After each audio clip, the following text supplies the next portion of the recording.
So this is the coup and contra coup. So if you get, if there's damage that hits the front of the brain, it moves back and then it bounces forward. So it's again that idea that it's going forward, backwards, but it's, so again, why anybody would develop a skull that looks like that, so that you have these sharp ridges all over here in the bottom, in the front, in the back, so the brain is bouncing around on those, and you're getting blood vessels that are getting torn. So we'll talk a little bit about blood circulation to the brain when we go into the stroke idea, but there's lots of blood vessels that are up in the front, up in the back, to the sides, and those will get ripped. You can have bleeding, you can have little bleeds that you don't even see. So this is a problem with stroke, is that you have these, and we'll talk about this as we get there, but you have these milder, or these mini strokes. So you never notice it, but you keep building up these mini strokes, and that's going to cause some serious problems down the road. So what is the outcome of a concussion? And this is obviously a problem with university athletes, and children and basically anybody who has a concussion. But it's something that we see with with student athletes. The student part is first. They get a concussion on the ice or on the football field, and now they can't think. They can't concentrate when they're in class. They have deficits in working memory, reduced speed of processing. So all these things that the frontal lobe is really important for has now been thrown off whack, and all the connections are ripped or torn or twisted. And so now you go back into class and you can't think properly, you can't concentrate. And these are, oftentimes, as I say, that those symptoms will resolve within a week to 2 weeks in the normal adult. It's a bit less clear how long that recovery takes place in a child. So that's something also that we need to take into consideration. So children who are 10 playing hockey, getting hit into the boards or just falling into the boards, getting a concussion, and now not able to go to school, and so they're, they might be out of school for a month, 2 months. So there's lower scores on verbal and visual memory tasks. So again, the part of the brain that's important for memory, that the temporal lobe, is also damaged. And as I said, it's a very sensitive part of the brain, just like the frontal lobes. It's the part of the brain that seems to go first in Alzheimer's pathology. And in fact, probably just normal aging, this part of the brain seems to start to decline, and we just have general memory loss. So that, you can imagine that a concussion would just accelerate those memory deficits. Impaired attention, going back to that cognitive function. But one I do want to talk about is depression and anxiety, which we covered last week. And so that there's a lot, and even depression in terms of stroke outcome, that's often a symptom, and it's quite prevalent. Depression and concussion is really prevalent. So there's two camps. One camp says that the depression is caused by actual damage to the brain. The other camp says, okay, you have this person who loves playing hockey, they can't play hockey anymore. If you have 3 concussions, you're not allowed back on the ice. So, could you imagine saying you're not allowed to do what you love anymore? So that could really lead to some pretty serious depression. So there's the two camps, right? There's the one that says, yes, it's organic, it's a brain damage. There's the other that says, no, it's just a byproduct, and that's the same with stroke. But in fact, if you have really good control groups, so let's say in stroke, and we'll just stick with concussion. If you look at individuals who are concussed and can't play versus individuals who have broken a foot and can't play, what are the rates of depression? So in concussion, the rates of depression are higher than those who have broken their ankle, let's say, and can't play on the ice. So it does seem to be damage to the brain. And remember, when we were talking about the depression, it's that hippocampus, which is located in this temporal lobe, that is really important for the negative thoughts and rumination, as well as the frontal lobe, so not able to think about the positive side of life. Those two parts of the brain are damaged based on their impaired attention, their loss of memory. So then that will also is associated with depression.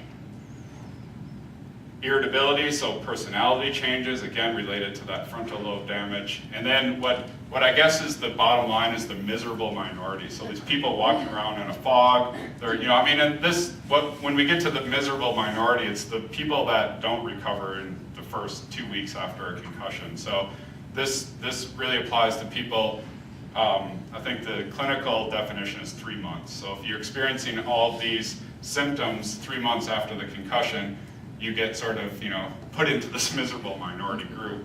And I mean, again, it's they're walking around in a fog, they're not able to concentrate, they're starting to feel depressed, anxious, and all of these symptoms that are really due to some damage to the brain, this mild injury.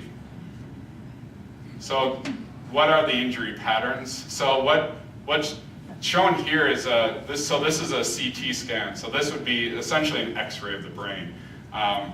So what they're looking at is this would be probably a contusion or a hematoma. So a contusion is essentially a bunch of little blood. It's like bruising on the brain, versus a hematoma or hemorrhage that is actual blood loss, and that's what would be shown here, and that would be essentially like a hemorrhagic stroke.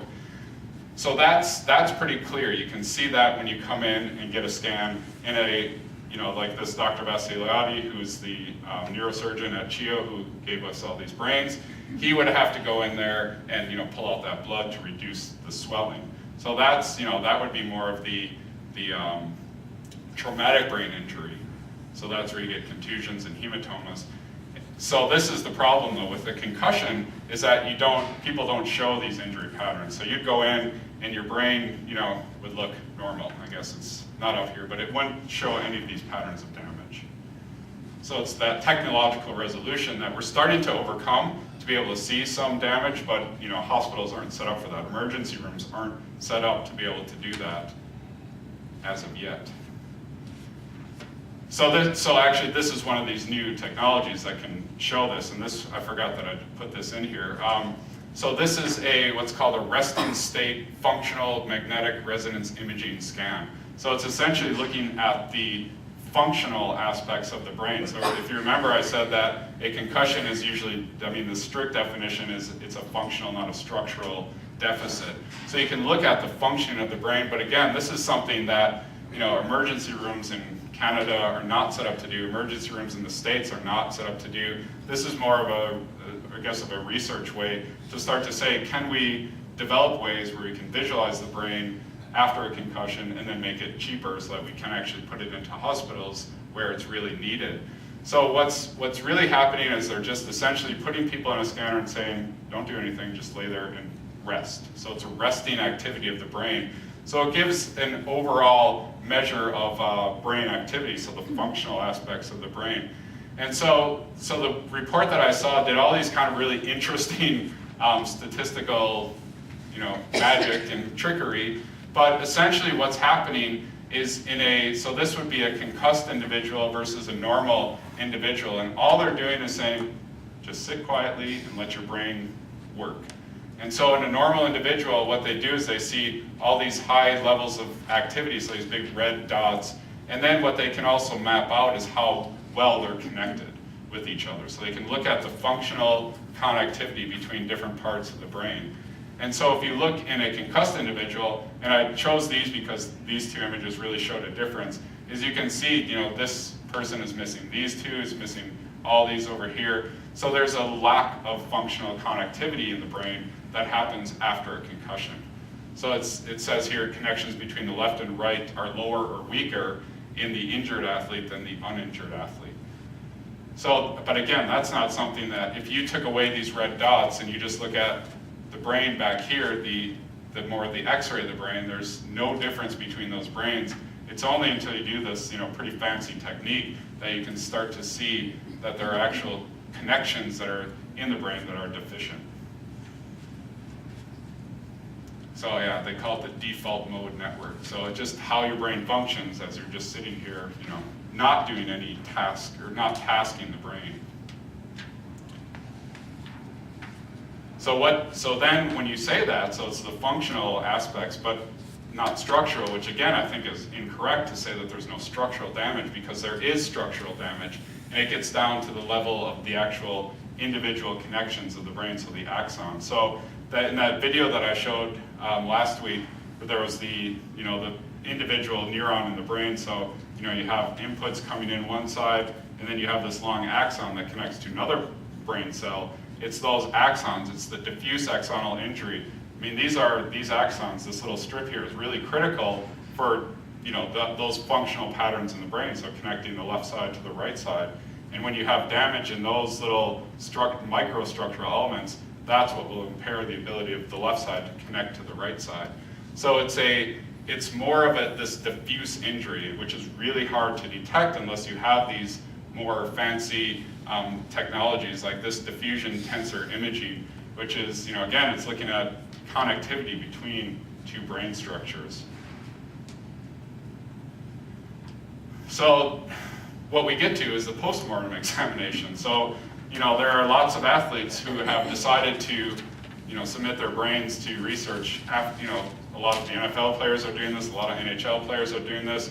I mean, you know, I guess good or bad, some of them are actually, you know, committing suicide and shooting themselves in the chest so that their brains will be protected so that they can then submit their brains to these post-mortem analyses. And it's, I mean, it, you know, it blows my mind that somebody would, you know, think that this is the way to go in their lives. And I mean, so that, you know, but it's basically because they've had all this damage throughout their lives, throughout their careers. But ultimately what they do is once they look at the post-mortem examination, they can actually see these disrupted axons. And what it looks like is in fact an Alzheimer's-like brain. So I'll show some pictures as we go along. So then you say, well, we can look at the post-mortem, we can see these connections that are lost. We can do these fancy techniques to show that the connections between the brain are really, the functional connections are damaged. So now, you know, can we work our way backwards and have some prevention or some treatment? So this is the other injuries classified as diffuse. So it's just sort of showing that, you know, there's not just one area, there's not a big, you know, bleeding section on the brain. There's not any, you know, these like, you know, increased blood vessels or dilation of blood vessels. It's this diffuse injury pattern that's really hard to see, except with this more technological advances. So this is, you know, so again, what's happening is, as I said, as the model is that as the brain goes through this wobbling inside the skull, it's not only wobbling front and back, but it's also probably twisting this way, twisting that way. And the more it twists, you know, the bigger part of the brain twists, those little axons are also twisting around and twisting. And this happens to us, you know, daily. As we walk, as we stop, our axons are actually twisting a little bit, they're pulling a little bit. But when you have this real rapid deceleration, what happens is they break. So that's where the silly putty comes into play. So as we're just walking around, if you slowly pull it, it'll keep stretching. And I mean, our brain doesn't stretch that far, but it can, you know, it has amazing ability to be elastic. But if it's a real rapid deceleration, that's where you get breaking, and that's where now you get these functional problems. So stretched, the axons or the blood vessels will be stretched, undergo structural damage, and basically break.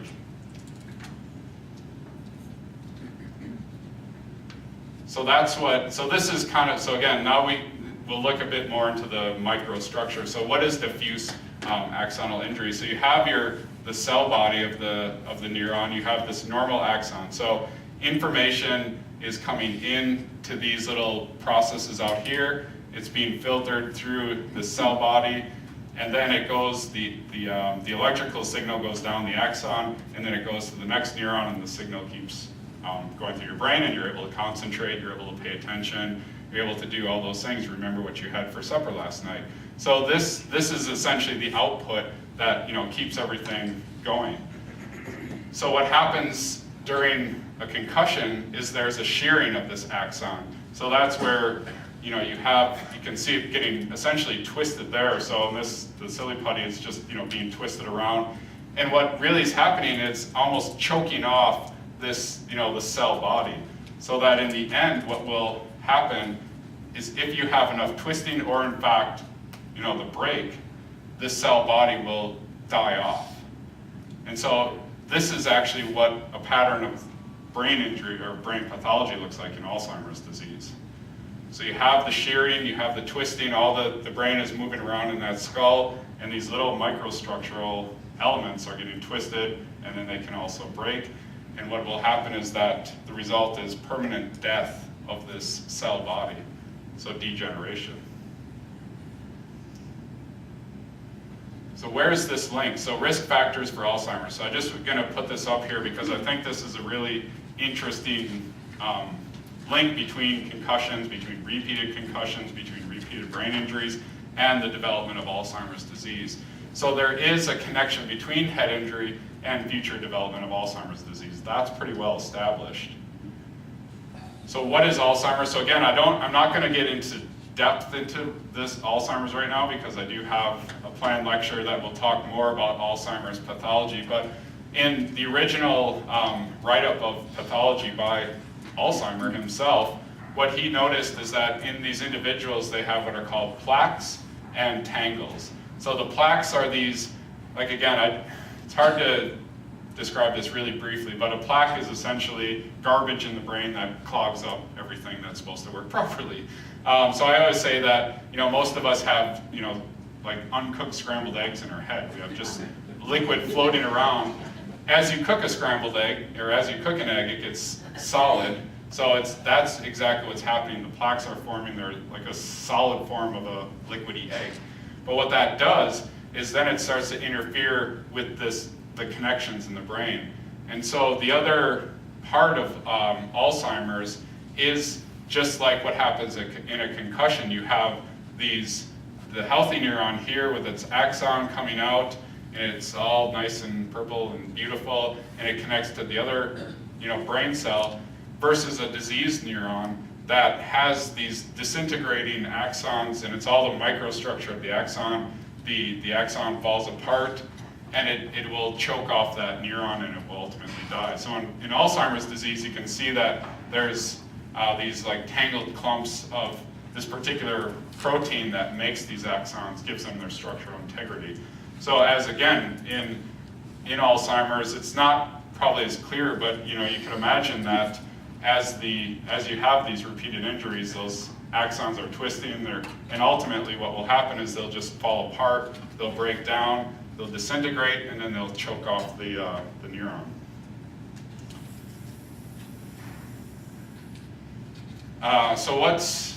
Actually I think I better just jump over this. So, because it's not all that pertinent to this lecture, but I'll come back to that for the Alzheimer's lecture. But ultimately, so what is the neuron death looking like? So when you choke off, when you're having those axons twisting around, you're choking off this cell body and it dies, what does that mean? Well, what that means is you have your healthy brain here, advanced Alzheimer's here, so that the brain starts to shrink. Those cells are dying off, and ultimately the brain will shrink down in size, so that's degeneration or neurodegeneration. So what's the link? So here's Derek Boogaard. He was a big fighter in the NHL. He also donated his brain. I mean, I think this was probably the first case study that really highlighted the damage that you see after, at least in NFL or NHL fighters, NHL players, I should say. He was a fighter, but this is the pattern of injury that you'd see in boxers. So the punch drunk or the chronic traumatic encephalopathy. So when he donated his brain, they looked at it. The pathology of it was exactly when this sort of came to light that just these hockey players were coming with this chronic traumatic encephalopathy. So if you look at a normal brain, it's pink here, it's purple, it's just all has its cells. If you look at Derek's brain, it's got all these brown spots on it. So you can see this big brown patch versus nothing here. And that's in fact, in that temporal lobe, the hippocampus. That's important for memory function, that's important for depression, that feedback, all the stuff that we talked about last week. So in his hippocampus, it's destroyed. It's basically got all these brown dots, and that's evidence of this axonal damage. So it's that idea that these axons keep shearing, and then as they shear, those cells die off, and then the brain, you can even see the difference in the tissue, that this is nice and fat looking, and this is a bit decrepit and falling apart. And that's again because all those microstructural elements have been damaged, and then the neurons start to die off.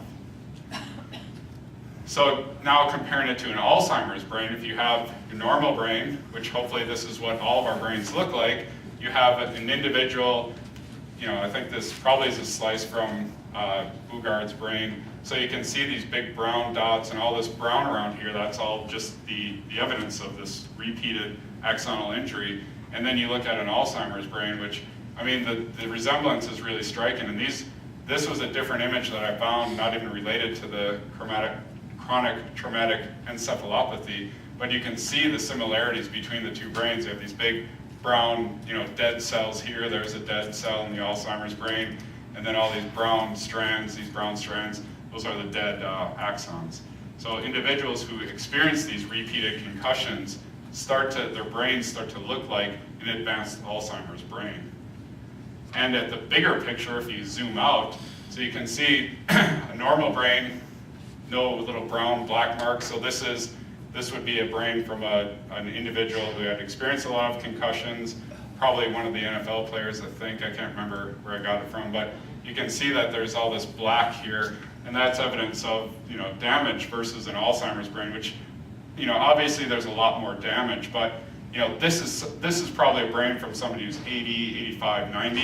This could be a brain from somebody who's 30, so who's experienced a lot of head trauma or concussion, not even serious head trauma, but multiple blows to the brain that will ultimately advance the degeneration of the brain.